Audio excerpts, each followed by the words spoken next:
Well, it is 5 after. If I will ask I'm Michael McKillop, the executive director of Midtown Indy, Linda, and introducing myself, and then I will ask Krista and Tom on our team to also introduce themselves, and we'll get this kicked off. Okay. We are recording this, just so you know. This is a recorded thing, and then we post the recordings on our website. So if folks who couldn't make the meeting want to watch it later, they'll hear us and see us chatting. All right.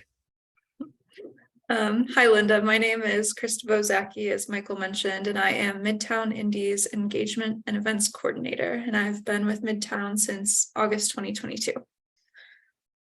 Nice to meet you. Thanks, Krista. Tom? Yeah, hi, Tom Healy, Projects and Engagement Manager, something like that, and Managing Editor of the magazine Midtown Indy. Good. Oh, you're familiar with that? I am. I read it. Oh, Thank you. Thank you for that, Linda. Yeah. thank you. Appreciate that. Well, great. With the team introduced, we will kick this off, Linda, and feel free to stop me at any point. I can be repetitive and verbose, and so just feel free to interrupt at any time.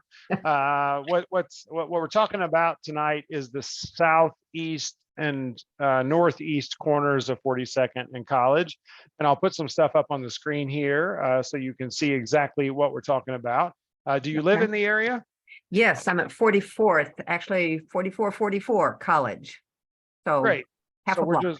we're just a little bit down the street from you. Right. And so That's nice. what I will do is share, Krista, if you can permit sharing, it says it's disabled.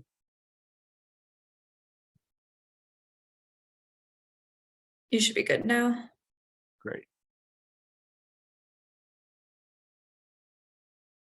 So give me a moment. And so Linda, what we're talking about here is the 4201 North College, which is the northeast corner of 42nd and College, and the parking lot next to Fire Station 31 is an excess parking lot owned by the city. You'll see that identified as 4197, 4191, and 4185, which are former residential parcels. They were residences before they became a parking lot for the fire station. And these are the 4 parcels that we're talking about tonight.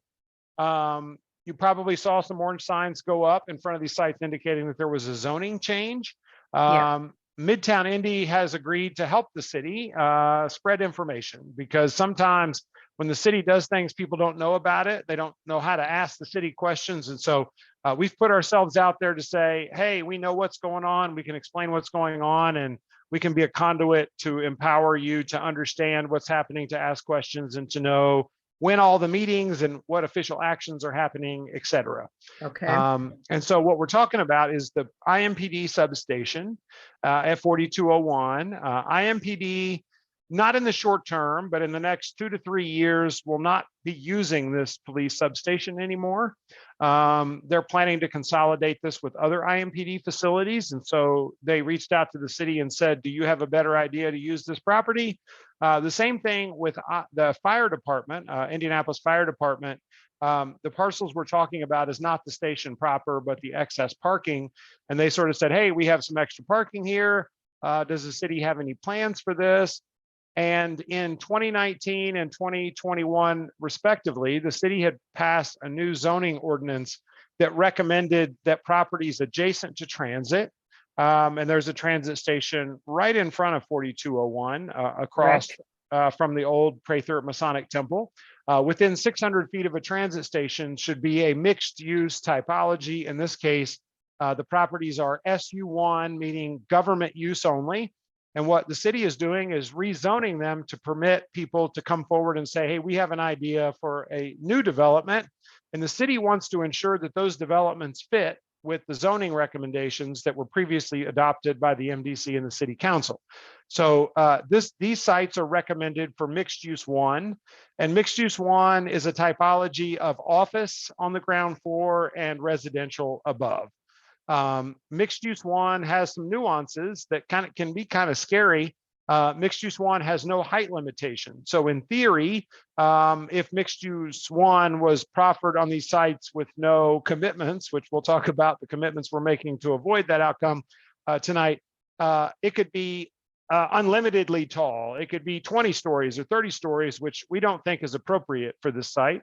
This is a neighborhood. There are houses. And so we have asked the city to commit to limit the height to no more than 70 feet. And we'll talk about how that relates to the historic Masonic, Prather Masonic Temple, which is actually now a church and a hair salon across the street. We've tried to encourage the city to contextualize these developments with the adjacent property there, which is the tallest at this intersection. But effectively, the city is planning, and you're going to get new information tonight, Linda.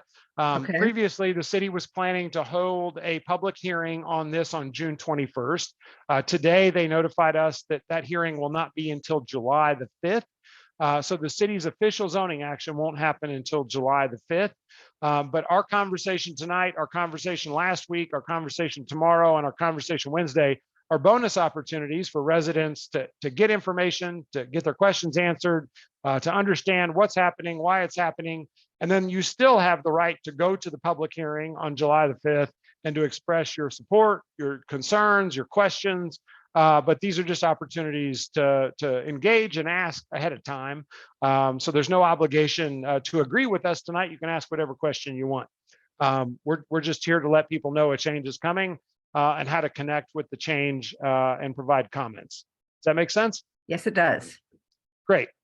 And so these notices, if you didn't get one, probably because you're at 44th Street, these notices are mailed by legal ordinance to all of the adjacent property owners. So like 4225, 4222, 4198, 664, everybody adjacent to these two sites would have received in the mail this notice. And then this notice that's on the screen, and I'll scroll up since you've been staring at that for a while. This notice actually goes also to 90 additional organizations, our organizations, neighborhood organizations, and other people that monitor zoning changes in the community. So the city mailed that notice. I hear that it landed in mailboxes, I think Friday of last week. And so we're here really to help people know what this notice is about and what's happening next and what the intentionality of it all is. But in that notice, you get the hearing date, which up here, I think it says that it will happen on June 21st. That has changed. That will be July the 5th, same time, 1 o'clock at the Metropolitan Development Commission. And if you go to the second page of that notice, it actually tells you what is a rezoning, what is a variance, what is the type of zoning, and we'll talk about those separately. And I will switch to another screen and just kind of go through the frequently asked questions. If you have any questions at any time, Linda, feel free to speak up. And I see that Christine is also joining us and connecting to audio. Christine, welcome. Thank you. Hi. We're just getting started, Christine. So follow along and shoot out questions at any time you have them. You can also use the chat, and Krista is monitoring the chat since I'm unable to both talk and look at the chat at the same time. Krista's going to help us out with that. But essentially what's happening right now is the city is proposing to rezone property it owns at 4201 and 4155 College. This is the IMPD substation and the excess parking next to IFD fire station. IMPD has used 4201 to 4208. There's multiple addresses there because it used to be a number of different businesses until the bank building became the IFD Community Engagement Office. But there are about 6 officers at that site now. They're the Community Engagement Office for IMPD North District. They're planning in the next couple of years to eventually move that and consolidate it with other facilities. But the proposed redevelopment here tonight will actually offer IMPD. You see a lot of new developments offer a space for a police substation or a rest space. And so this development will offer that to IMPD if they want to use it. But what's happening tonight is that both of these sites are currently zoned SU9. They're owned by the city of Indianapolis. The city of Indianapolis desires to see them offered and reused in a manner that is consistent with transit-oriented development and high-intensity corridors like College Avenue. And so the city has recommended mixed-use 1 zoning. And essentially that's intended to be in areas adjacent to transit stations to ensure that there's a mix of uses, both office and multifamily residential units. And in order for the city to offer this opportunity to a development proposal, it has to be rezoned. And so this rezoning does not mean something's going to happen today or tomorrow or next year. It means the city is reclassifying them such that they can offer them to be redeveloped. And Midtown Indy has agreed to partner with the city to help support that, and also to ensure that there is widespread community engagement in the process that's happening now and the process that will happen over the next couple of years as those development proposals come in and buildings actually get designed, et cetera. Before I go on, are there any questions about that? I do have a question, Michael. Sure. Yes. About whether or not there are already people who are asking about how to access those properties and are looking to try to buy or negotiate for them. Absolutely, Linda. We Midtown Indy, as a community development corporation, is intimately involved in soliciting proposals from potential developers. No one has been selected, no formal proposal has been received, and so there's no one already on the hook for this. Okay. What we have said to the city is, as a CDC with experience in over 250 land use cases, we can help make sure that whoever comes to the table is right-minded about the community's expectations, about the future land uses that would be supportive and not detrimental to the community, and to make sure that any future proposals meet the zoning that is being offered, the rezoning that is being proposed here today. So if a group of us were interested in proposing property development, how would that happen? How could that happen? You could reach out to the Department of Metropolitan Development and propose an idea. Ideally, the city's not going to receive any proposals until the property is rezoned because they wouldn't be permitted today. So the idea here is that the properties don't permit this development today. They want to support changing the land use and the zoning to permit the development with constraints that they believe fit the model and the expectations of the community. And then they will negotiate with development proposals that fit that model. Does that make sense, Linda? Yes, it does. Okay. And so the parties involved in this are the city of Indianapolis, because Department of Metropolitan Development specifically, they own both of these properties. The IMPD site used to be owned by IMPD. They transferred it to the Department of Metropolitan Development to support this process. But DMD owns both of the properties. And they are proposing this rezoning, not us. They are doing it. And they've said, hey, can you help us connect with the neighbors? We're the city. We don't necessarily work on the engagement front. And so that's kind of why we're here. We are a community development corporation, and we're supporting the city's efforts to redevelop the site. We will help the city identify a development partner who can achieve the goals that include mixed income housing and office space. And we're leading the outreach. Tonight's meeting is the second formal meeting. We offered one last week.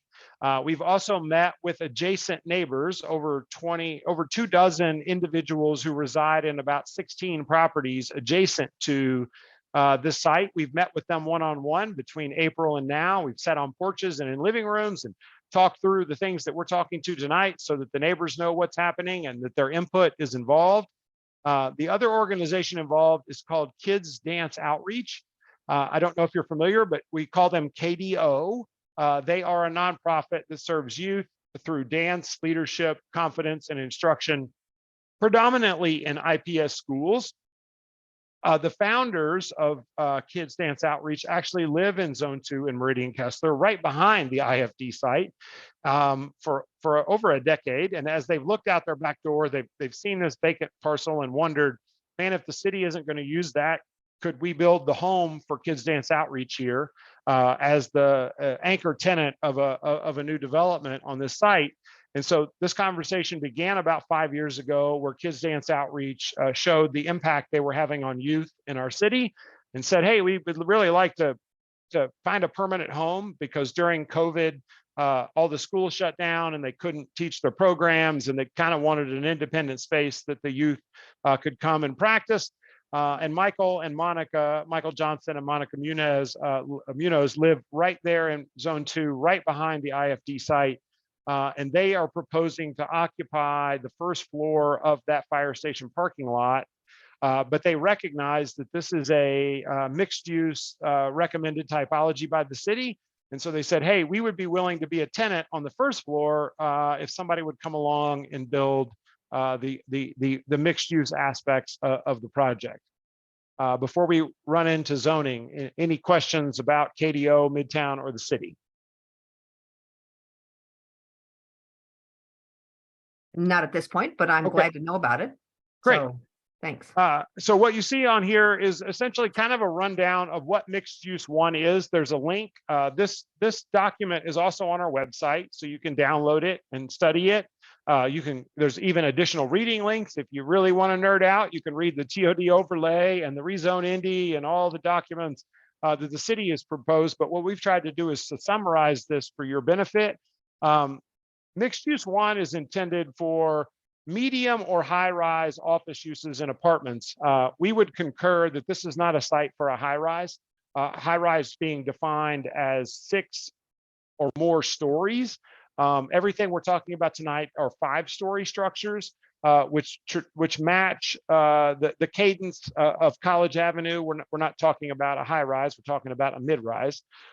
It's designed to be in arterials like College Avenue that have high traffic counts, supportive and positive pedestrian experiences. And the city believes these are most appropriate in the Midtown or Uptown areas. Think College Avenue north of 38th Street, near transit stops. You will also see MU1 developments downtown in the regional center of downtown. MU1 requires a minimum height. So MU1 assumes a level of density that is not 1 story. It's rather a minimum requirement is 25 feet. But these developments will be 5 stories. On the IMPD site, the primary building height will be about 50 feet. And on the IFD site, the primary height will be 60 feet.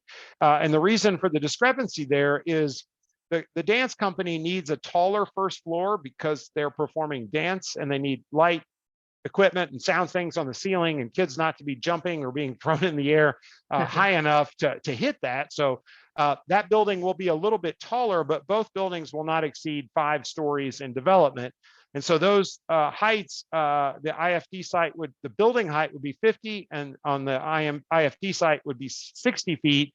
But there are these requirements under MU1 where the roof has to have a parapet, and a parapet is just a short wall that screens the equipment, like the rooftop heating and cooling that might exist on top of the building. And it also has to screen, there's usually a staircase and an elevator shaft in a multi-story building that has to come up to the roof. And so while the buildings will be 50 and 60 feet respectively, that parapet wall will be about 4 or 5 feet tall. So that would make it 55 or 65 feet, depending on the building.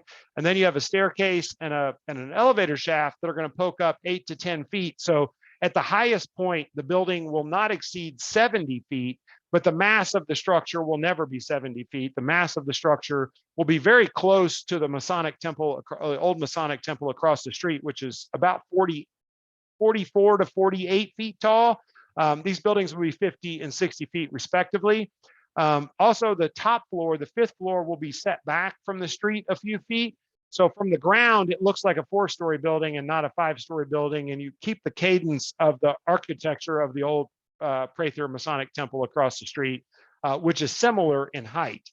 In the case of mixed use 1 and transit lines, the city actually, MU1 is a fixed zoning standard. And when they built the bus rapid transit on College, and now they're building one on 38th and later on Washington Street, there's this thing called a transit-oriented development overlay, where adjacent to transit, we're going to create some exceptions to that MU1 standard. And these sites qualify for that exception. And it really comes down to the distance that a building is set back from the street, the transitional yards between adjacent properties, how tall and how far set back is the building. And so these buildings under the TOD overlay have an unlimited height, but they have a transitional yard height of 40 feet. In the case of this zoning, they're actually asking for a variance from that 45-foot height, because the buildings are going to be 50 and 60 feet respectively. And so the variance would allow those buildings to be a consistent height across their development rather than stepping down to the north or stepping down to the alley. Under TOD, they're allowed to be a 0-foot setback, except unless it's next to an alley, which they want a 10-foot setback. These developments are proposing, and we'll pull up the site plans to make this conversation a little easier in a moment. But essentially, next to an alley, the MU1 calls for a 10-foot setback. This development is proposing a 0-foot setback and asking a variance for that 0 foot. You won't see that structure on the ground floor, but at the upper floors, the building would be in plane with the alley. Parking has been a big concern in conversations with neighbors. As we've sat on porches and in living rooms, folks are afraid that whatever development is here, that the developers might charge extra for parking, and residents would just decide not to pay that parking, and they would just park in the neighborhood and walk home. This development would ensure that there's no extra charge for on-site parking, and that all of the parking would meet the parking requirements for the two sites. They would share parking. So you might see people from the IFD site parking on the IMPD site or vice versa. But effectively, all of the parking that is required for a development of 5 stories would be met on the site, and that tenants would not be charged extra to park on these sites and choose to instead park in the neighborhood. Happy to pause there and ask if there are any questions before we go on.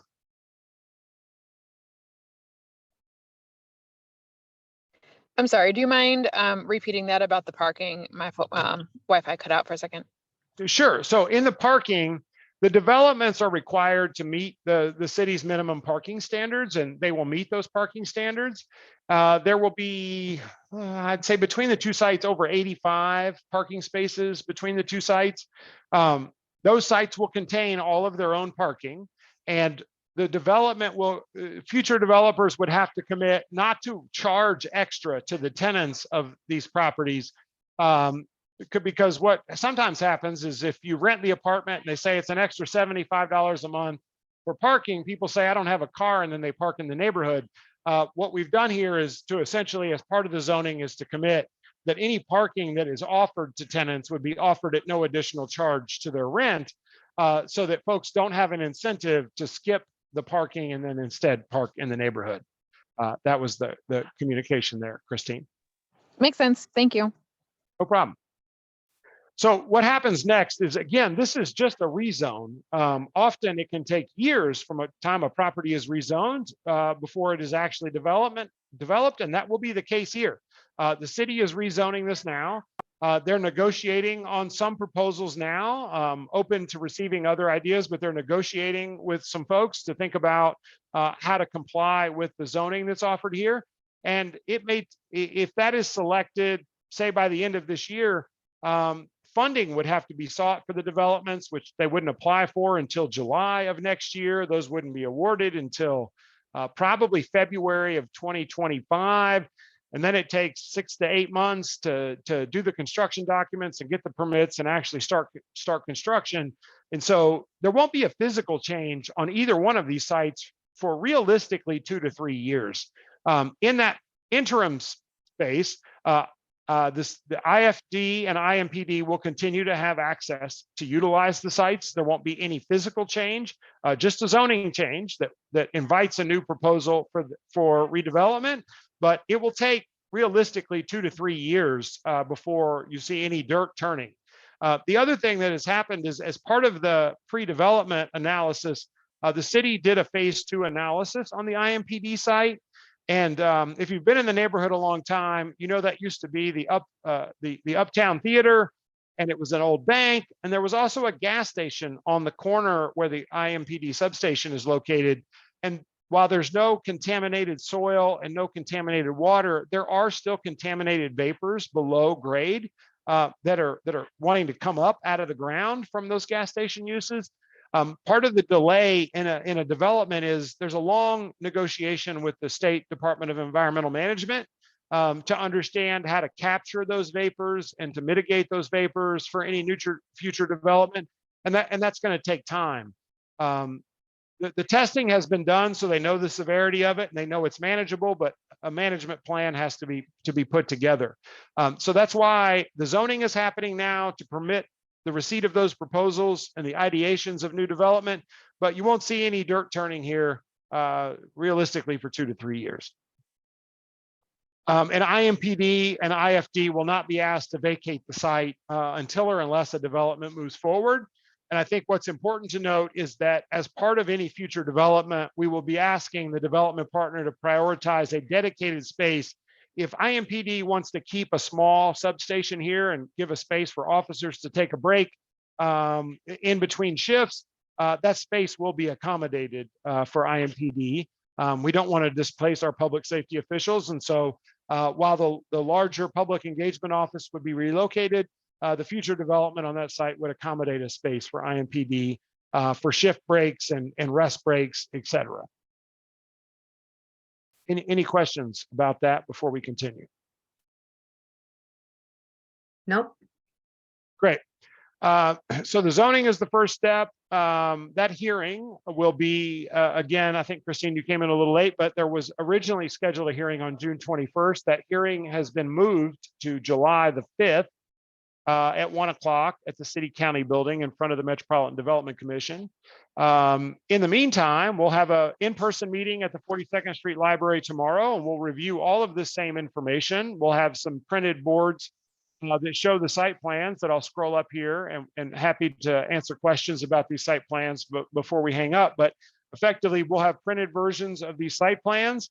They are conceptual, recognizing the limits of what the developers would be asked to stay within.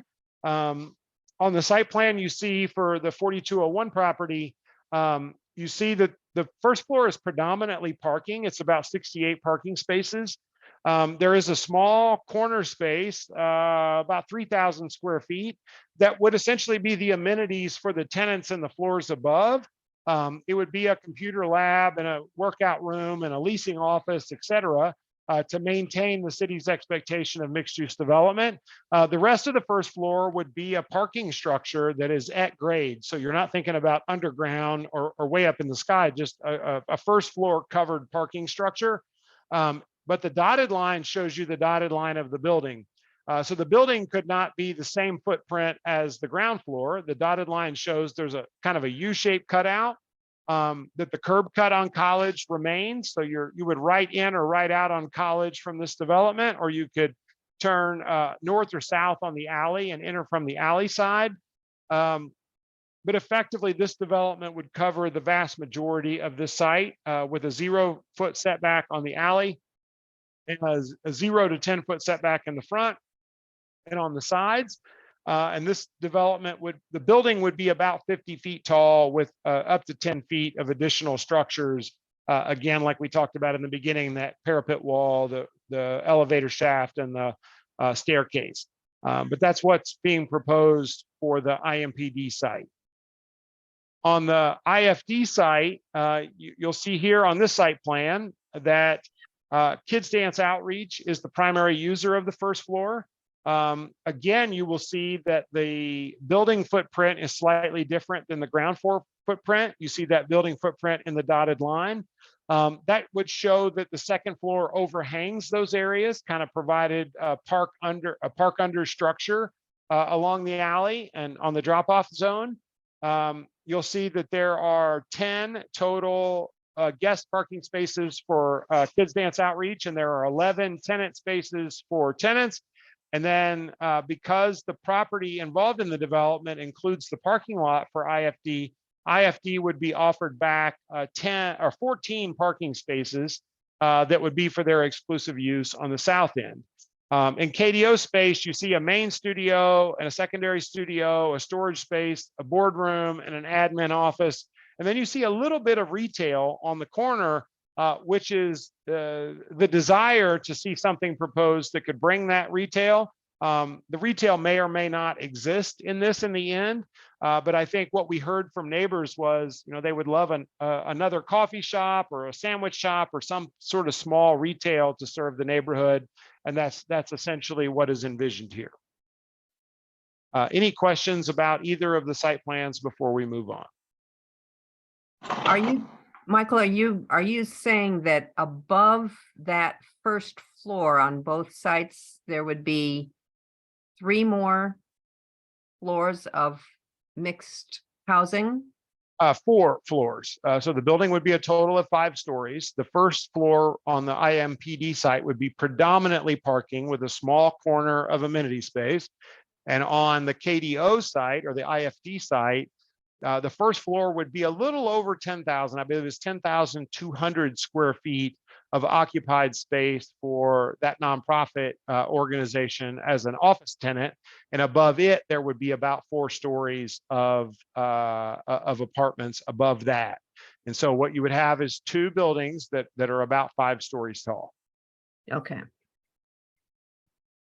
Thank you. Yep. And what I mentioned, Christine, about the parking is you'll notice there's not a lot of parking on the KDO IFD site. And so because these would be proposed to be developed together, there is extra parking on the IMPD site. So these 2 sites would interdepend on their parking requirements, where extra parking from the KDO site would flow over to the IMPD site and vice versa. Any one of these sites alone, the IMPD site might have enough for it probably has more than enough for itself, but the KDO site is a little tight up against the fire station, and we want to keep our firefighters accommodated. And so what is happening is that if there's any excess parking needs on the fire station site by the fire department or by tenants or by KDO, they would flow over across the street into the excess parking of the IMPD site.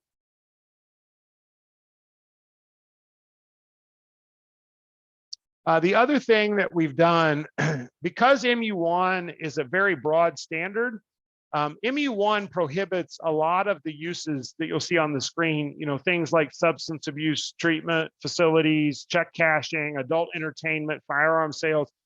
Many of these things as a primary use are prohibited by MU1 and wouldn't have to be worried about, but MU1 does allow many of these uses to be what's called an accessory use, or not more than 30% of the square footage of the building.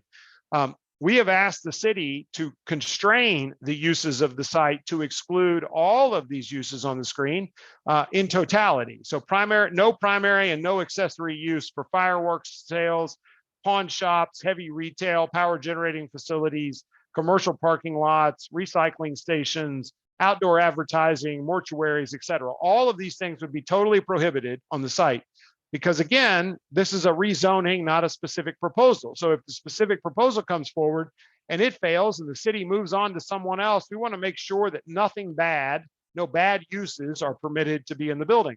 And so we took the dirty 24 uses that are least desirable for neighbors in our experience, and we asked the city to include them in the rezoning as prohibited uses in totality. So you couldn't have any of these uses on either of the 2 sites.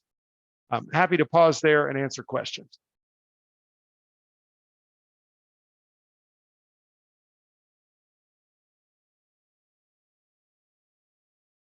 If there are none, essentially what happens next, we had a June 7th Zoom. Tonight is the June 12th Zoom.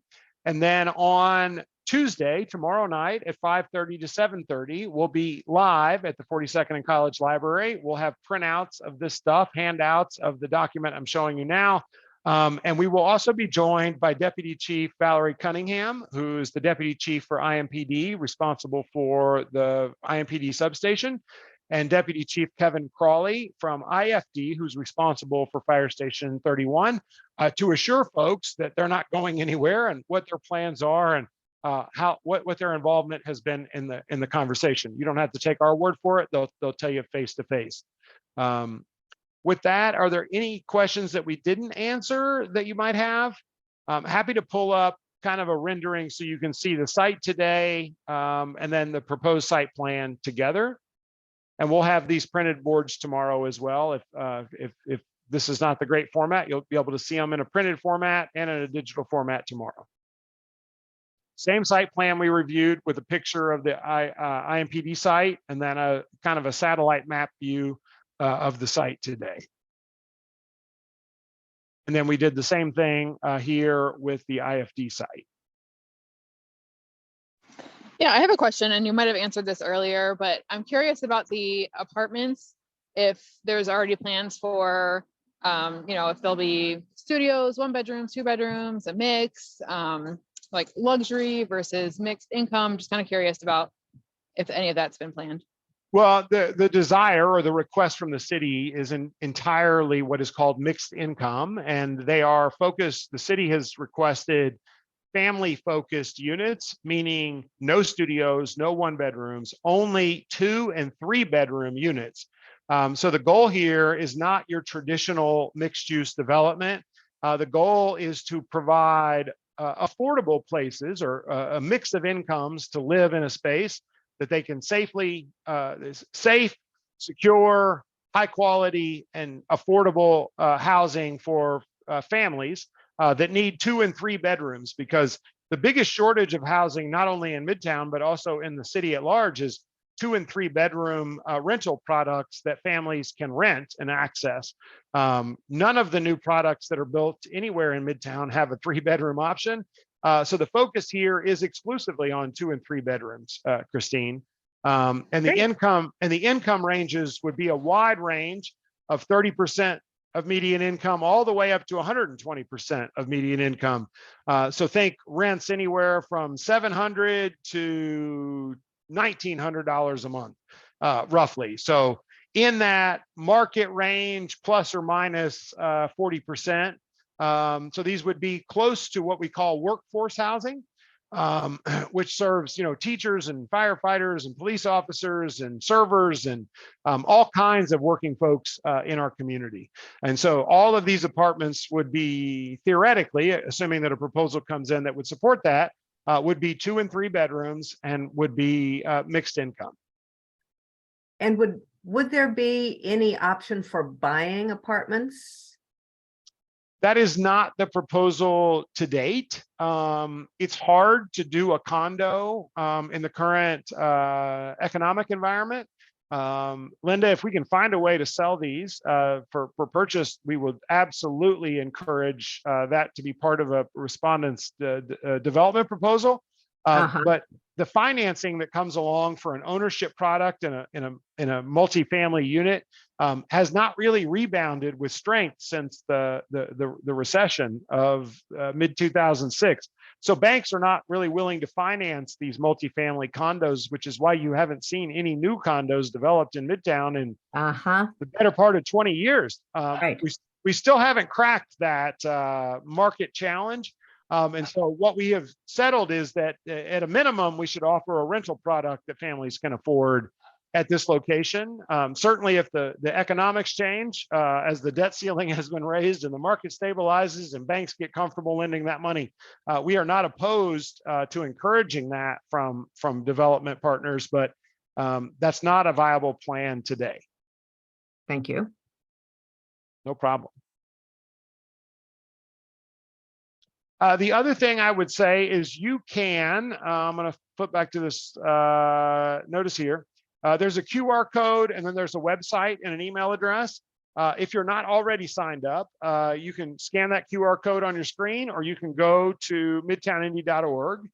We have a newsletter just for folks who want to sign up for information about this development now and in the future. And so as the properties get rezoned, if they get rezoned on July the 5th, and a developer comes along and design and a proposal and more specifics, we will bring those back to the community just like we have here for comment and feedback and input. Take that back to the development partner. You can sign up for that with the QR code, go to the website, or email us at info@midtownindy.org. At that midtownindy.org website, you can also get all of the links to all the research documents that we've used to produce these documents that we've shared with you tonight. You can get the latest project updates and information. I'm going to open the chat real quick. Looks like Krista has put this on the website for you, or on the chat, midtownindy.org. It'll take you right to the web page. And you're welcome to email us at that info@midtownindy.org anytime. If you have questions after this presentation tonight, you're welcome to reach us. You're also welcome to join us tomorrow or Wednesday or on July the 5th at the City County building. happy to pause there and answer any questions that we haven't covered already. This has been helpful. Thank you. Well, thank you, Linda. I agree. I just have one more question. I'm Sure. actually walking my dog right by that lot right now. Sure. I was just wondering if it's possible at all to incorporate that IMPD building into the design, because it is kind of a cool, historical kind of building. I don't know if that's been considered or if that's even possible. We always consider that, Christine, when we're looking. It is kind of a cool building. It's not particularly historic under historic preservation terms, but anytime there's an opportunity to incorporate it, we tend to encourage that. Its current situation with the site plan doesn't quite fit, so it's not likely that in this case it would be saved. That is not something that has been prioritized by the city. I won't say no, it can't be. It's not the plan today. Generally speaking, you will find that we have been big advocates for preservation of historic structures. The remarkability of that building, as cute and unique as it is not terribly historic. It was, not that many decades ago, a gas station and a theater and a bank. And much of those structures have already been lost. So the original historical character of that corner is kind of gone, except for that building. So I won't say no. I will say it's not part of the plan today, but we are with you in that where possible, we try to preserve those things. Okay, thank you. Thank you. Well, we're about 2 minutes over time, but any other questions from Linda or Christine or any other comments from the team? We're happy to entertain those or let you get back to this beautiful evening. Thanks so much. I'm ready to head back. Thank you, Linda. Same for me. Thank you. Thank you, Christine. Enjoyed your